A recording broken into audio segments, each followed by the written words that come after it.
정말 중요한 건 제가 다 책 속에 열심히 써놨으니까 그냥 그걸 읽으시는 게 가장 본질적인 일인 것 같아요. 그 외에 바라는 건 전혀 없습니다.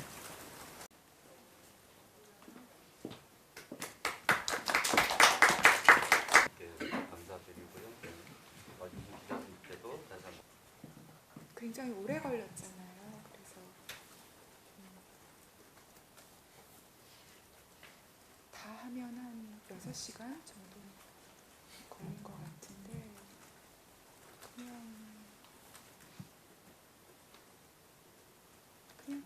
그냥 참 길구나 참 길구나라고 생각했고 많이 준비한 게 느껴져서 그 준비한 것들을 잘 느끼려고 했던 것 같아요. 그래서 이 행사를 위해서 아주 오랫동안 준비한다고 들었어요. 예를 들어 꽃은 이탈리아의 어떤 특정한 도시에서 주문을 해서 가져온다거나 늘 해오던 방식이 있다고 하더라고요. 그래서 그런 설명들을 들으면서 이렇게 정성을 들여서 오랜 시간에 걸쳐서 많은 사람들이 준비한 행사이구나라는 생각을 하면서 좀 지켜보는 마음으로 있었습니다. 제가 93년 11월에 문학과상의 겨울호에 시를 발표하면서 처음 이제 데뷔를 했고요. 그 이듬해에 1월 1일에 서울신문 신춘문예에 단편소설이 당선되면서 소설을 써서 발표하는 활동도 하게 되었어요. 그래서 이후로도 시도 쓰고 소설도 썼는데 이제 소설이라는 것이 워낙에 투여되는 시간도 많고 노동량도 있기 때문에 조금 더 소설에 집중을 했었고요. 지금까지도 시는 이따금씩 써질 때 쓰기는 하는데 아직까지는 시집 한 권 읽은 정도의 밖에는 쓰지 못했어요. 많이 못 썼어요. 그리고 시라는 게 소설을 쓸 때에도 뭔가 시적인 상태는 계속 침투에 들어오는 것이라서 어떻게 보면 시하고 소설을 이렇게 딱 갈라서 생각하기보다는 그것이 시라는 이름을 가지고 있지 않다고 하더라도 시적인 충전 상태 그런 것들을 산문을 쓸 때에도 계속 찾아본다는 생각이 듭니다. 질문에 답을 찾는 것이 아니라 질문을 완성하는 것이 소설을 쓰는 것이라고 생각하는데요. 답을 한다는 것은 결론을 내리는 것이잖아요. 그런데 질문이라는 것은 아직 진행형 상태에 있는 것이고 그 안에 복잡성이 아직 담겨져 있고 그 안에 충돌이 있고 그 상태를 그냥 끝까지 가지고 가는 것이죠. 그 충돌되는 상태를 끝까지 들여다보면서 그런 상태로 가볼 수 있는 끝까지 질문의 끝까지 가보는 것이라서 그러고 나면 이제 그 질문의 끝에 다다르면 다음 질문으로 넘어갈 수 있게 되는 것이라서요. 답을 내렸다는 말이 좀 어려울 것 같아요. 근데 글을 쓰려면 어떤 최소한의 믿음은 항상 필요하다고 생각이 돼요. 믿음이 없다면 이 언어가 연결될 것이라는 믿음이 없다면 한 줄도 쓰지 못할 것 같아요. 일단은 글을 쓰기 시작한다는 것 자체가 그 믿음을 근거로 하는 것이죠. 그게 아주 미약한 믿음이라고 해도 그리고 꼭 어떤 사회적인 일들을 다루지 않는 글이라고 해도 아주 개인적으로 보이는 글이라고 해도 그런 아주 작은 최소한의 언어에 대한 믿음이 있기 때문에 쓰기 시작할 수 있는 거라고 생각하거든요. 결국은 우리가 이렇게 말을 보내고 글을 쓰고 또 우리가 읽고 귀 기울여서 듣고 이런 과정 자체가 결국은 우리가 가진 희망을 증거하는 그런 것이라고 생각합니다. 사실 제가 5일에 출국을 했는데 그때까지는 좀 상황들을 뉴스로 보기도 하고 근데 지금 제가 전혀 너무 그동안에 일이 많아가지고 제대로 뭔가 살펴보지를 못해서 현재 제가 어떤 말을 해야 되는지 좀 파악이 잘 안 되는 상태라서요. 돌아가서 또 업데이트를 해야겠죠. 저는 그냥 책 속에 모든 게 다 있다고 생각하는 사람이라서요. 만약에 뭔가를 어떤 일을 하고 싶으시다면 책 속에서 뭔가를 찾는 게 더 좋다고 생각이 들어요. 그래서 그냥 저는 제일 좋은 거는 제 책을 읽어주시는 게 제일 좋죠. 만약에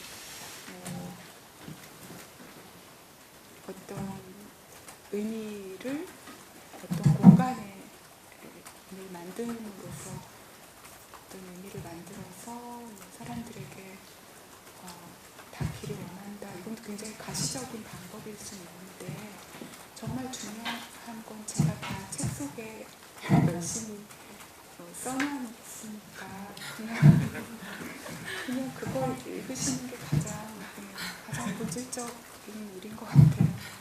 그 외에 바라는 건 전혀 없습니다.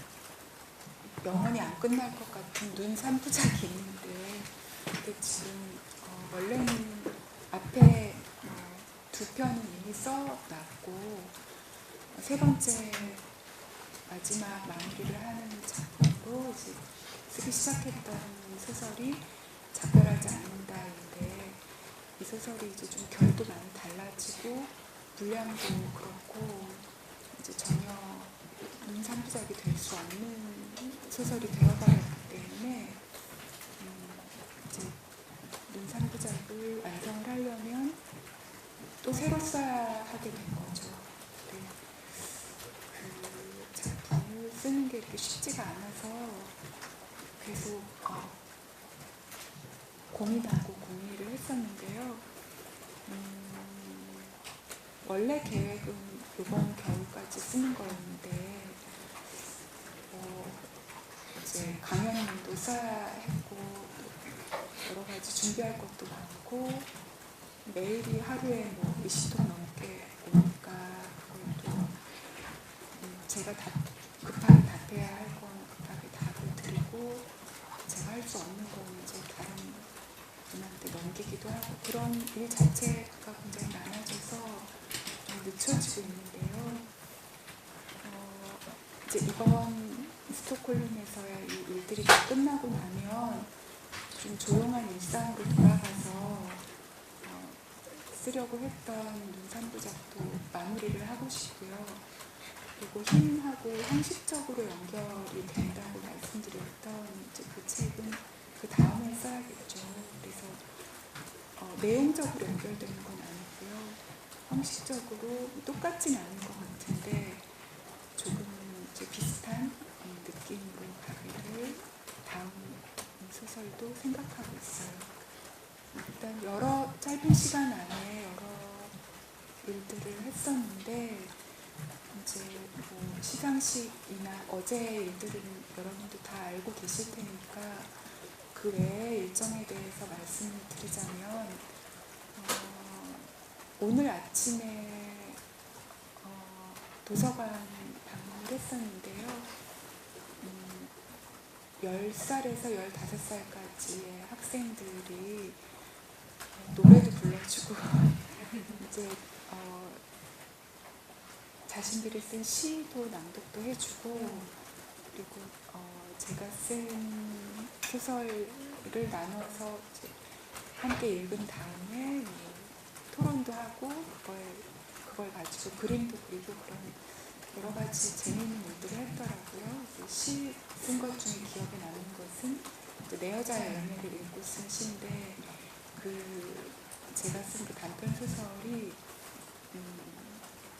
채식주의자의 시작이 됐다고 할 수 있는 소설인데 정말로 어떤 여자가 식물이 되는 내용이거든요.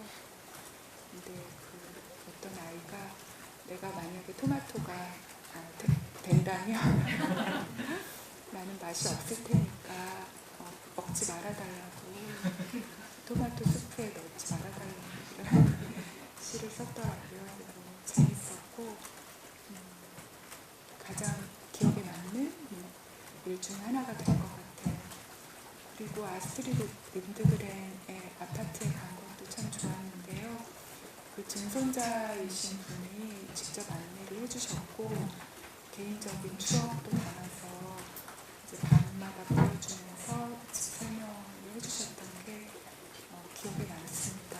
그리고 아주 소박한 삶을 사셨던 분이더라고요.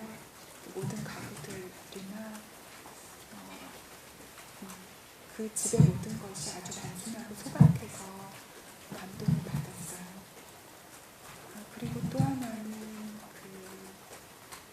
인상 깊었던 선물 중에 하나는 유니바켄이라고 아스트리드 린드그렌이 일종의 테마파크죠. 근데 아주 작은 규모로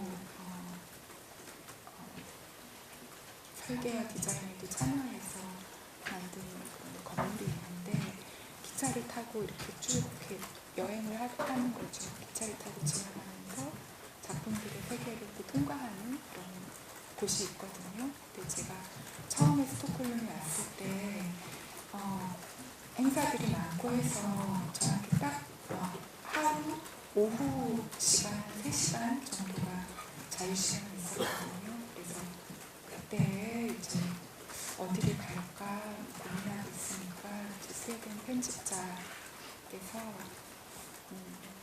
유니바켄에 가면 재밌을 거다 얘기해서 그때 갔었어요.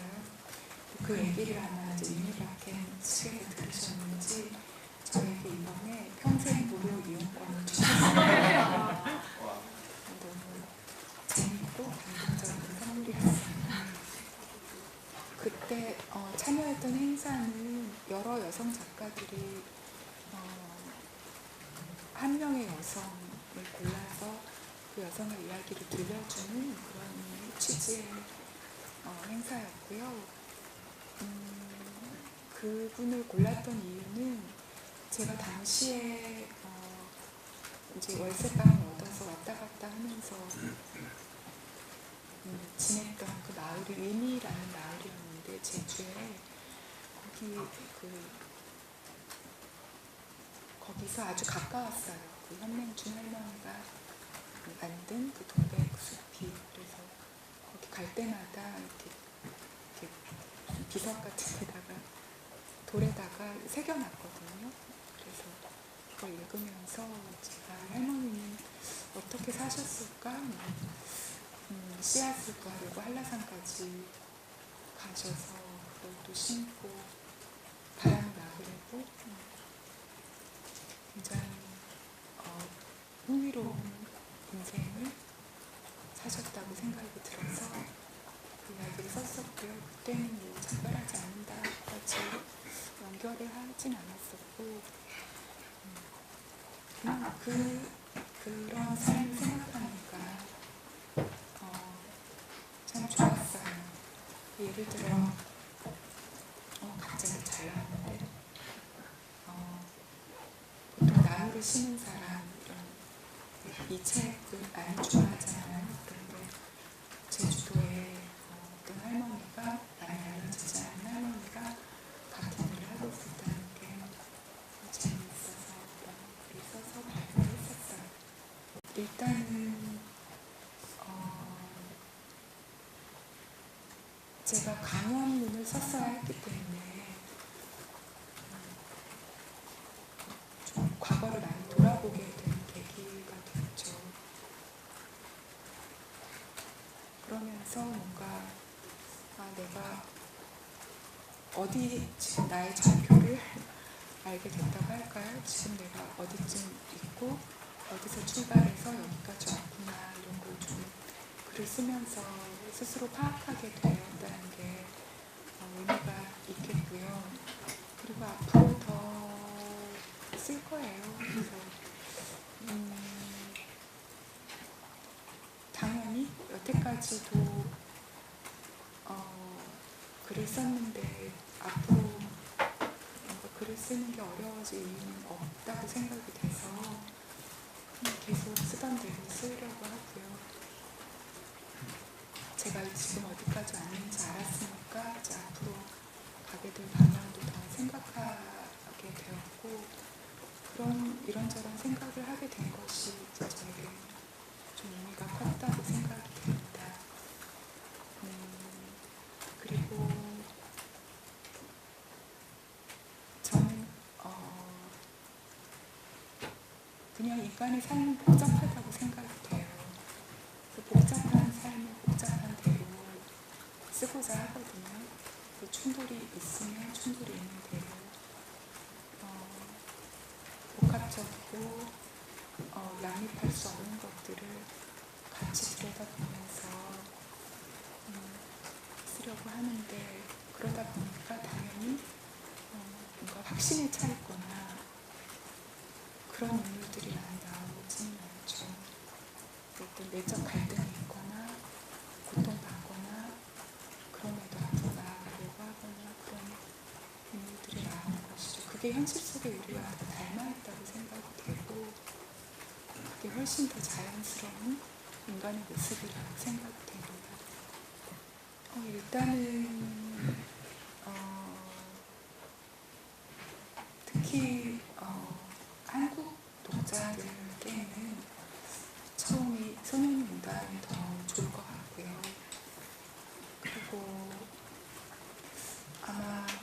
그리고 소년이 온다와 작별하지 않는다는 연결이 되어 있으니까 소년이 온다를 먼저 읽으시고 작별하지 않는다를 읽으시면 그게 결국은 연결되어 있는 소설들이라서요.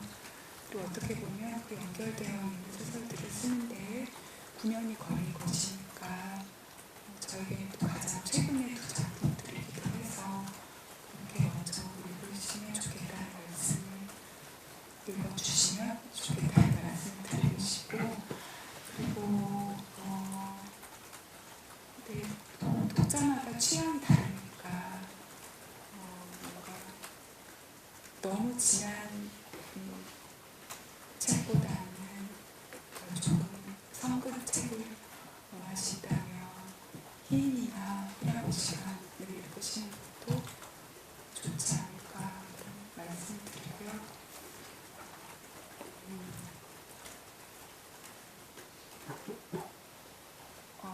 채식주의자는 그 다음에 읽으시면 더 이해가 되실 것 같아요. 처음에 채식주의자를 읽으시기보다는 다른 책들을 읽으신 다음에 읽으신다면 더 도움이, 이해하시는데 더 도움이 되시지 않을까 하는 바람이 있습니다. 그리고 천천히 쓰는 것은 제가 천천히 쓰려고 해서라기보다는 지금까지도 천천히 썼기 때문에 아마 도리 없이 천천히 쓰게 되지 않을까 하는 것이고요. 사실 근데 천천히라는 개념이 우리나라에서는 천천히인데요. 외국에서는 10년에 한 번씩 내도 그게 그렇게 이상하게 생각하지 않은 것 같더라고요. 워낙에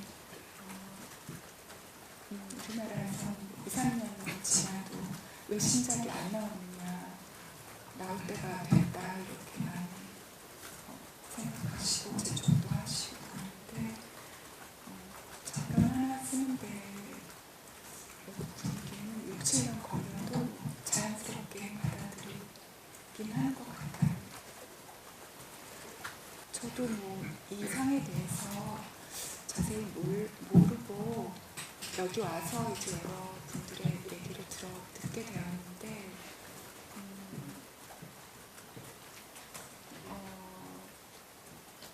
이 해마다 이 날이 되면 그 날이 되면 어제와 같이 12월 10일이 되면 그 만찬을 다 이제 생중계하잖아요. 4시간 동안. 그러면 거의 모든 가정에서 옷을 차려입고 저녁을 먹는데요. 그래서 굉장히 재미있다고 생각했는데 그러니까 모두가 다 같이 저녁을 먹는 거죠. 약간 의식 같은 것이라는 걸 이제 저도 알게 됐어요. 그래서 이거는 이분들의 문화에 속하는 것이라서 아 이런 문화도 있구나. 집에서 이제 말하자면 다들 셔츠 꺼내 입고 아이들도 셔츠에다 자켓 입고 그렇게 한다는 것이죠. 재밌다고 생각했어요. 제가 어떤 문학 잡지에 이제 Q&A 형식으로 된 코너에 참여를 한 적이 있는데 여기에서 어렸을 때 읽은 책을 목록을 말해달라는 질문이 있어서 이제 한국의 여러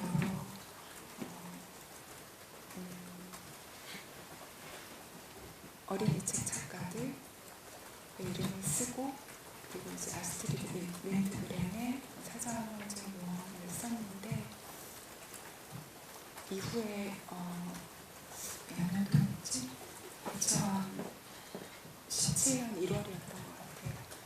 그때 오슬로에서 레지던시를 한 일주일 정도 하면서 노르웨이 문학의 집에서 강연을 하게 되었거든요. 그때 강연 주제를 어떻게 하면 좋을까 제가 고민을 하니까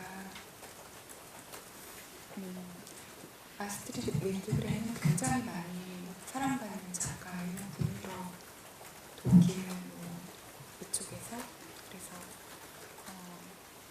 내가 그 작가의 책을 어렸을 때 읽었다는 기사를 예전에 봤는데 그 작가에 대한 이야기를 쓰면 어떨까라고 이제 제안을 해주셔서 어떻게 쓰지 하면서 이제 다시 한번 사자와 황제의 모험을 읽어봤었죠.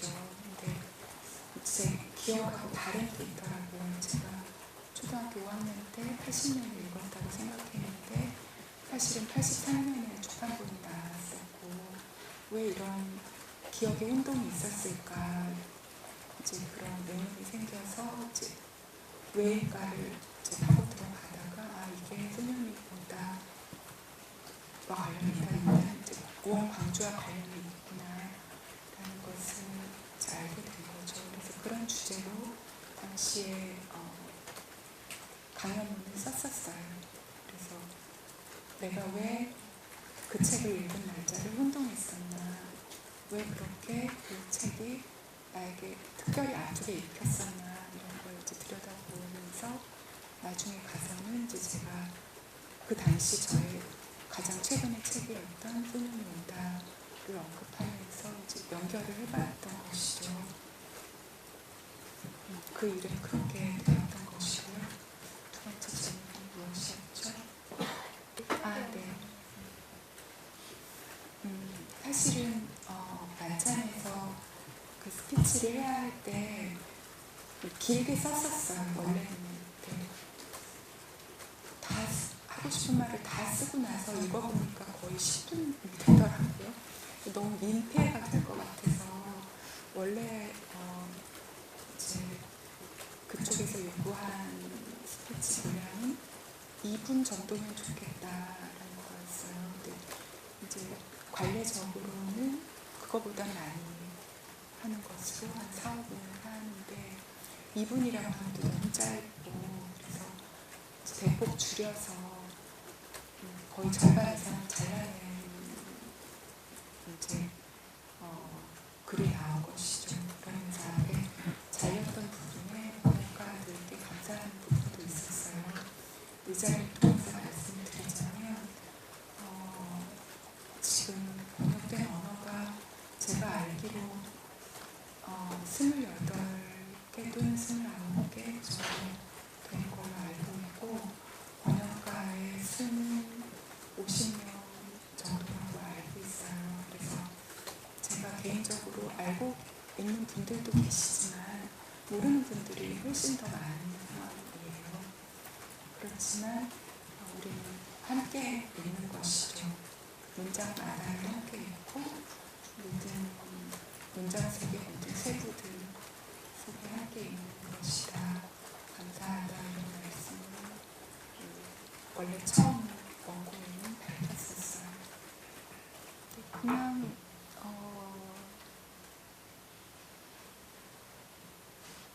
이 상은 문학상이잖아요. 그래서 다른 모든 문학상들과 마찬가지 심사 과정을 거쳐서 결정되는 것이라서 이 상이라고 해서 특별한 어떤 선정의 이유가 있는 건 아니라고 알고 있어요. 그냥 작품을 읽고 주는 상인 거죠. 그리고 다른 국가적으로 그런 이유는 잘 모르겠는데 일단은 번역이 된 작품들이 있어야 이제 심사를 할 수 있는 것이고, 또 편수가 어느 정도 쌓여야 하는 것이라서 앞으로 한국 작가들의 작품들이 더 많이 번역이 되고 그런 게 좋죠. 상을 위해서 좋은 게 아니고 많은 독자들이 만날 수 있고 그렇다는 것이 좋은 것이죠. 소년이 온다를 쓰고 나서는 많은 사람들이 읽어주셨으면 좋겠다는 바람이 늘 있었어요. 그래서 기회가 될 때마다 늘 이 소설을 읽어주시면 좋겠다 이런 말씀을 드렸고요. 특별히 이 책을 그렇게 말씀드렸던 이유는 이 소설은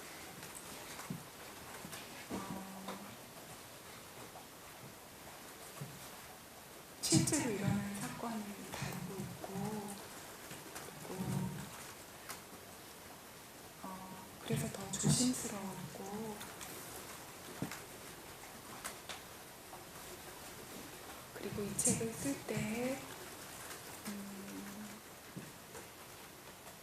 아주 많은 동기들이 있었지만 그 중에 하나는 이 책이 얇으니까 뭔가 광주를 이해하는데 어떤 들어가는 어떤 진입로 같은 것이 되어주지 않을까 이런 바람이 있었거든요. 그래서 그동안 많이 다루지 않았던 상무대라는 공간을 한 장을 할애해서 묘사를 하기도 했고, 80년 광주의 앞에 있었던 70년대의 노동운동 이야기도 한 장을 할애해서 썼었고요. 그래서 이 한 권을 읽으면 광주로 들어가는 어떤 입구의 역할 정도는 어쩌면 바라보는데 할 수 있지 않을까 그런 생각을 했었던 것입니다. 그러니까 많은 분들이 읽어주시면 그게 입구의 역할이 되는 것이니까 어떤 의미에서 완성된다고 할 수 있겠죠. 여기 멀리서 와주셔서 이렇게 말씀 나눠주셔서 감사하고요. 이제 저는 일상으로 돌아가서 좀 열심히 신작을 쓸 테니까